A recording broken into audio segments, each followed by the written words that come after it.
जैसे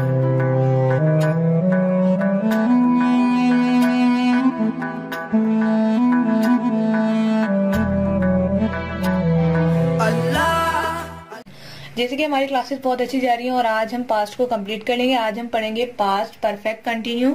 तो सबसे पहले इसको बनाने का तरीका ये है कि ये टेंस बनाने के लिए आपको प्रेजेंट पार्टिसिपल से पहले यानी कि कोई भी वर्ड से पहले आपको हैड बीन लगाना होगा। जैसे कि हैज बीन वर्किंग या बीन स्लीपिंग, तो ये लगाना बहुत जरूरी है। इसका इस्तेमाल का तरीका ये है कि ये टेंस उर्दू में फाल माजी जारी कहा जाता है और ऐसे कामों के लिए इस्तेमाल होता है जो ज़माने माजी में किसी मुकर्रर वक्त या मुकर्रर मुद्दत के लिए इस्तेमाल किए जाते हों और ये मुकर्रर मुद्दत खत्म हो गई हो। इस टेंस के वर्ब के फौरन बाद जो हमने यूज करना है वो सिंस या फिर फॉर यूज करना है। जो इसके हेल्पिंग वर्ब है सिंस या फॉर यूज करना है। वो कैसे यूज करना है मैं आपको बताती हूँ। अच्छा, अब यहाँ पर जो है जैसे कि मुकर्रर वक्त पॉइंट ऑफ टाइम के लिए यूज किया जाता है। जैसे कि इट हैड बीन जो हैड है हमारा वो मैं आपको ऑलरेडी कल पढ़ा चुकी हूँ। तो हैड की बात करें यहाँ पर हैड बीन, वैसे तो मेरी वीडियोस जो है मैं डेली क्लासेस ले रही हूँ, लेकिन क्या कहते हैं मैं पोस्टिंग जो है एक मॉर्निंग में एक इवनिंग में इस वजह से कर रही हूँ ताकि आप लोगों का कोर्स जो है जल्दी खत्म हो चुके। तो क्योंकि मेरे पास कुछ नए टॉपिक्स आ गए हैं और लोगों ने कहा कि इस पे काम करें बनाएं, तो इस वजह से मैं जल्दी जल्दी दो भी वीडियो डाल रही हूँ, कभी एक भी डाल रही हूँ। लेकिन आप लोग उसको जरूर स्टडी कीजिएगा। जिस दिन मेरी वीडियो ना आए, जैसे मॉर्निंग में आ गए इवनिंग में ना आए, तो प्लीज आप उसको अच्छे तरीके से स्टडी करके मुझसे जरूर सवाल किया करें। अब बात यहाँ पर आती है कि जब तक किसी फिक्रे में यानी किसी अल्फाज में फॉर या सिंस ना आए तो इस टेंस का सवाल ही पैदा नहीं होता, यानी कि ये परफेक्ट नहीं कहलाएगा। ये सिंपल जो है आपका पास्ट सिंपल परफेक्ट टेंस कहलाएगा, परफेक्ट कंटिन्यू नहीं कहलाएगा अगर हम इसमें पीरियड ऑफ टाइम सिंस और फॉर यूज ना करें। हैड तो हमारा पास्ट के लिए ही यूज होगा, परफेक्ट के लिए हैड यूज करेंगे। सिंस और फॉर जो है हम यूज करते हैं परफेक्ट कंटिन्यूस को शो करने के लिए। इन दो अल्फाज यानी सिंस और फॉर के कोई फिक्र नहीं बनेगा और परफेक्ट कंटिन्यू टेंस का तो सवाल ही पैदा नहीं हो सकता। तो अब मैं आपको कुछ सेंटेंस लिखकर बताती हूँ कि इनका इस्तेमाल कैसे करना है और आपने इसको बनाने का तरीका क्या है।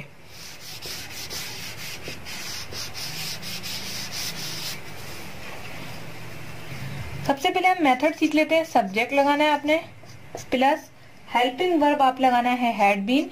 अगर मैं हैड बीन नहीं लगाऊंगी सिर्फ हैड लगाऊंगी तो इससे जो है लगेगा कि मैं सिर्फ परफेक्ट की बात कर रही हूँ। हैड बीन लगाना बहुत जरूरी है। इसके बाद मैं लगाऊंगी वर्ब। वर्ब के बाद वी है, ये वर्ब यानी वी। वर्ब के बाद जो मैं लगाऊंगी यहाँ पर सिंस या फॉर, जो सेंटेंस होगा उसी के हिसाब से पता चलेगा, सिंस या फॉर। प्लस में यहाँ पर जो हम हर दफा लगाते हैं ऑब्जेक्ट, जो कि आपको शायद नजर भी ना आए, ओ, यहाँ ओ है। अब मैं थोड़ा यहाँ से शुरू करूंगी, ठीक है। ये ऑब्जेक्ट है, ये आप लिख लीजिए ताकि आपको क्लियर हो जाए, क्योंकि इसके बाद जो है मैं सेंटेंसेस लिखाना शुरू करूंगी।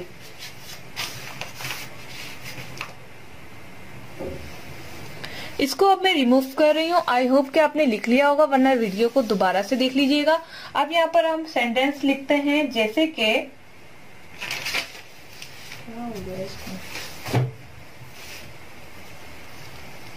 I had subject helping word been, I had been working इस वजह से क्योंकि कंटिन्यू की बात चल रही है। I had been working for, I think मेरा कैमरा ब्लर हो रहा है। I had been working for since, देखें फॉर भी आ गया और यहाँ पर जो सॉरी यहाँ पर फॉर नहीं आएगा, फॉर का सेंटेंस में दूसरा लिखवाऊंगी, मैंने दो सेंटेंस मिक्स कर दिए। सिंस मॉर्निंग, हम सिर्फ एक वक्त में एक ही यूज कर सकते हैं, फॉर नहीं। अब दूसरा सेंटेंस में यहाँ लिखती हूँ आई हैड बीन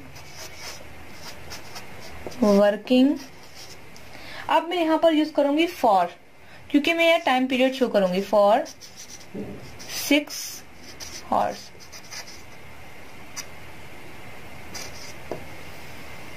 तो अब यहाँ पर क्लियर ही हो गया है कि मैं सुबह से पढ़ रही थी। आई हैड बीन वर्किंग, या मैं सुबह से काम कर रही थी।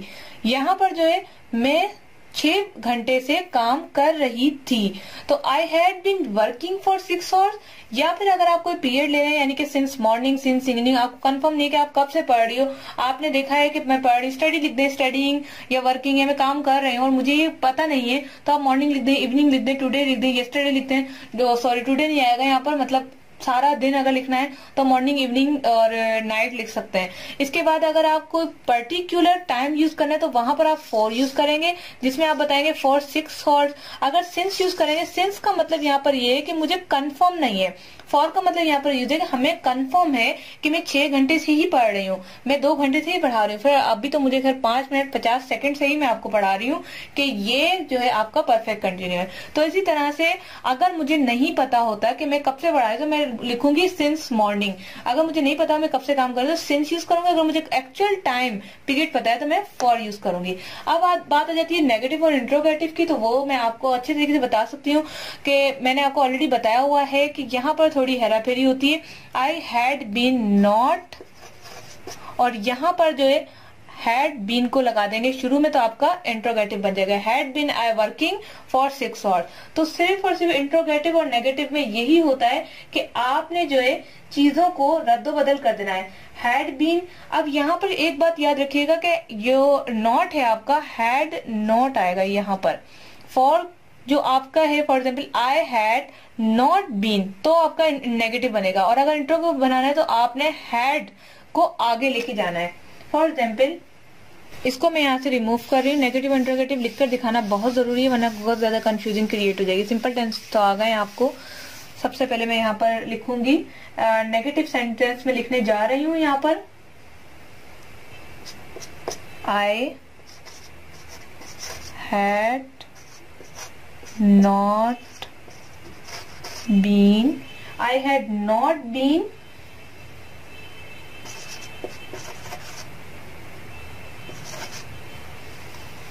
या फिर मैं यहाँ पर स्टडिंग नहीं लिखती,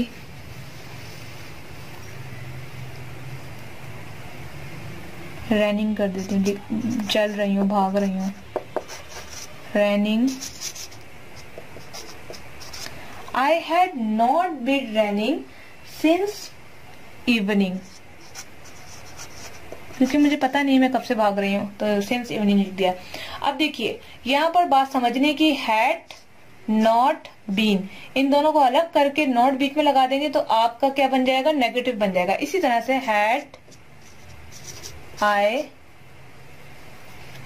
आई बीन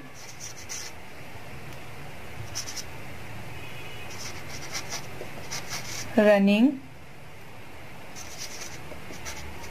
सिंस मॉर्निंग। तो यहाँ पर जो है हैड आई बीन से आपको ये पता चल रहा है कि आप सवालिया निशान कर रहे हैं या सवाल निशान लाना लाजमी है। यहाँ पर ये है कि आप सवाल कर रहे हैं खुद से या फिर किसी और से कि had I been running from, मतलब since morning, since evening, since night, जो भी आप यूज करना चाहें। तो इसी तरह से 2 days 2 hours, जो भी आप पर्टिकुलर टाइम देना चाहे तो वहां पर हम यूज कर सकते हैं।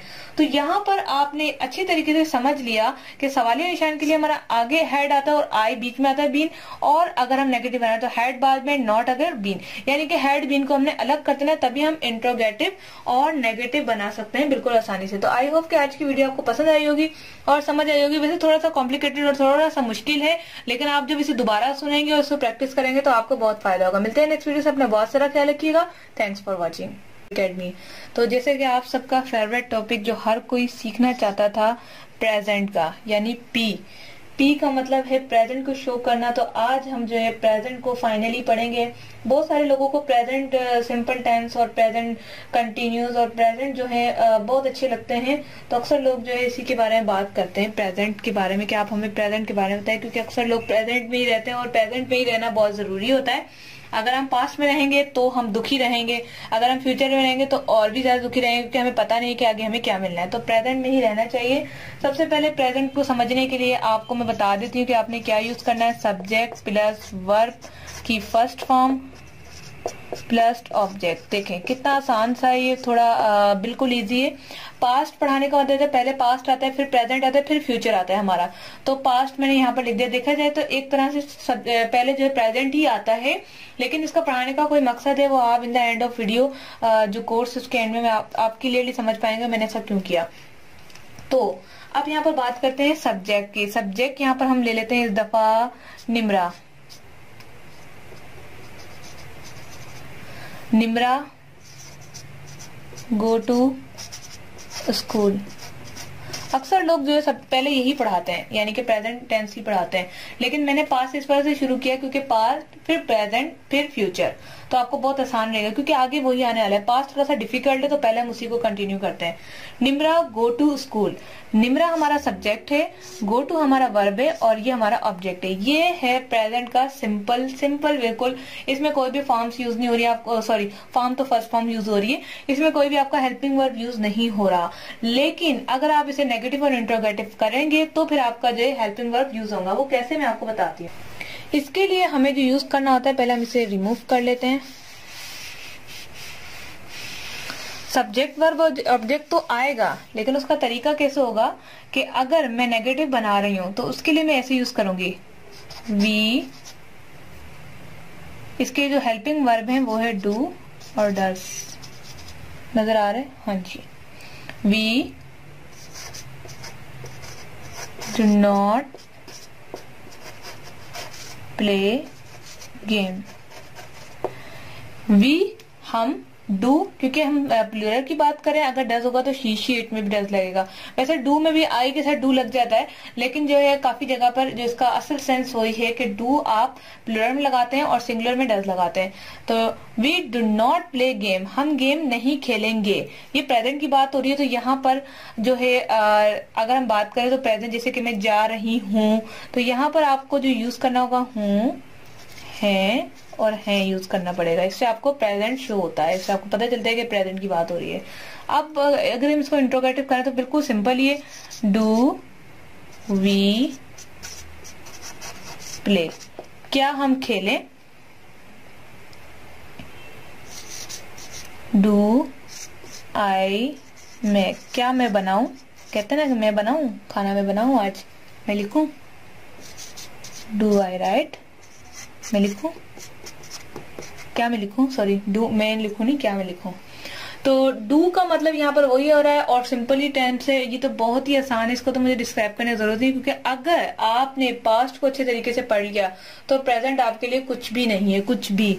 अगर हम इसको डज यूज करें तो ऐसे भी कर सकते हैं। देखें,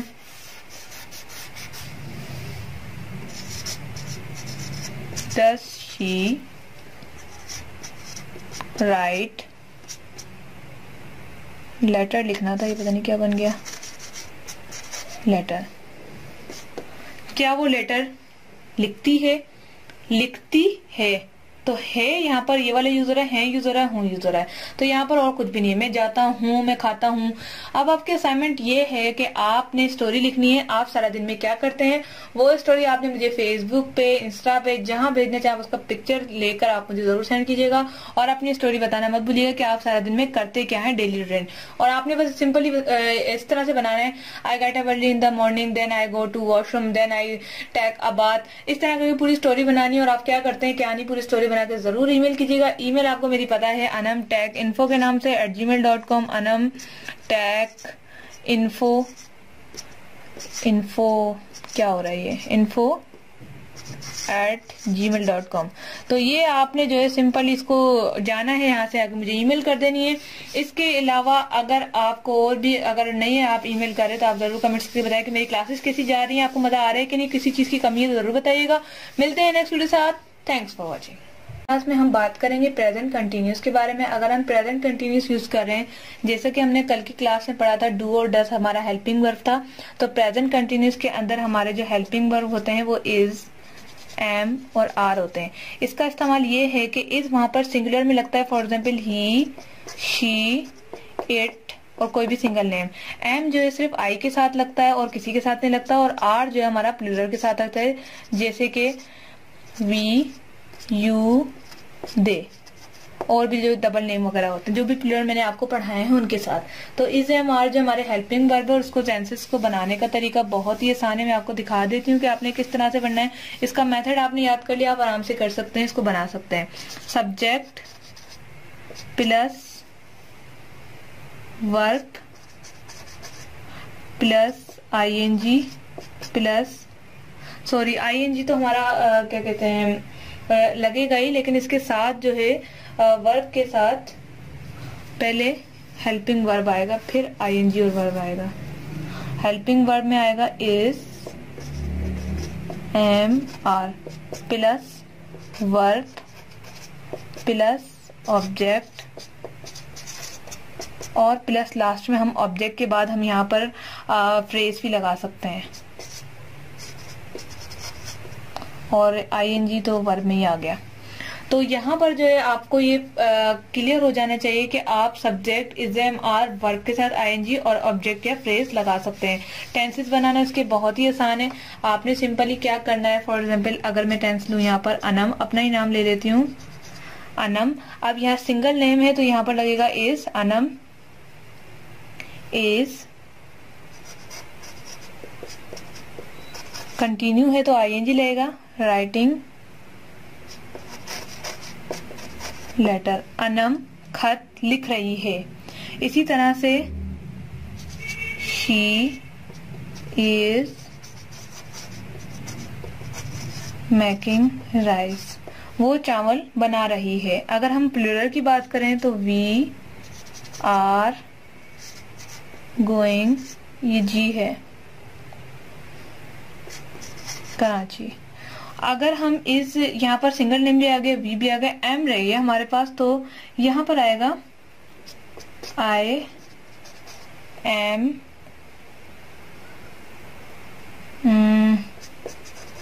टेकिंग बाथ,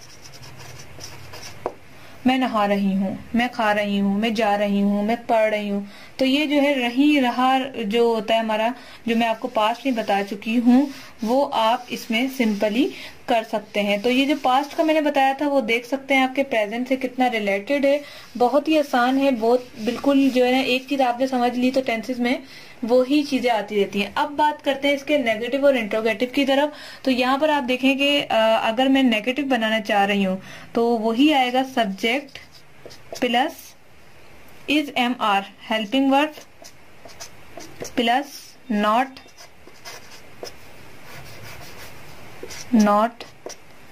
प्लस यहाँ पर वर्ब ले लेते हैं कोई भी, आईएनजी तो आएगा ही, और ऑब्जेक्ट और वही सारी चीजें होंगी। अब यहाँ पर हम कोई भी टेंस ले लेते हैं कि आपने टेंस कौन सा यूज करना है। फॉर एग्जाम्पल सब्जेक्ट में लेना चाहूंगी she is not good teacher, वो अच्छी टीचर नहीं है। ही इज नॉट, ये जो टेंस है, ये जो शी इज नॉट, ये प्रेजेंट का ही है, लेकिन यहाँ पर जो है कंटिन्यूसली कोई चीज नहीं आ रही। ये हैबिचुअल का सेंटेंस मैंने यहाँ पर लिख दिया है, यहाँ पर कोई चीज कंटिन्यू नहीं है। शी इज नॉट, ये ठीक रहेगा यहाँ पर। मेकिंग राइस, वो चावल नहीं बना रही। She is not play game, वो गेम नहीं खेल रहा। टुडे भी लिख दें तो कोई इश्यू नहीं है, इससे आपको आज के बारे में पता चल जाएगा। तो इसी तरह से आप जो इसका इंट्रोगेटिव बना सकते हैं। इंट्रोगेटिव के लिए आपको हेल्पिंग वर्ब को उठाकर ऊपर रखना होगा, जैसे कि इज शी राइटिंग मेल, इस तरह से। और यहाँ पर सवाल, क्या वो ईमेल लिख रही है, क्या वो खाना खा रही है, क्या वो जा रही है। जैसे कि रहा रही रहे तो आपका आएगा ही। अब यहाँ पर हम बात कर रहे हैं कंटिन्यूस की, तो वो कर रही है, यानी कि काम जारी है। तो उम्मीद है आज की वीडियो आपको पसंद आएगी। इसमें हमने नेगेटिव और इंट्रोगेटिव भी करना सीख लिया। मिलते हैं नेक्स्ट वीडियो से। अपना बहुत सारा ख्याल रखिएगा। Thanks for watching.